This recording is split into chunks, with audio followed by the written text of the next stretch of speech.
Kung titignan mo yung pupuntahan, di pa parang malayo. Pero pag lilingunin mo yung pinanggagalingan, malayo ka na. Hindi mo malalaman kung hindi ka susubok. Ang buhay ay isang malaking sugal.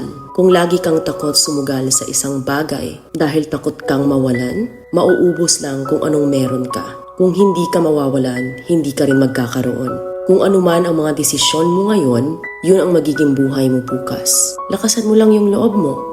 Dahil ang mundong to, aapakan lang ang mga mahihina. Ibangon mo palagi ang sarili mo. Balang araw, magugulat ka na lang na ang layo na pala ng narating mo. Kahit mabagal ang progress, basta may usad at kumikilos ka, okay na yan. Wala tayong magagawa. Ganyan talaga ang proseso ng buhay. Lahat tayo nakakaranas ng hirap.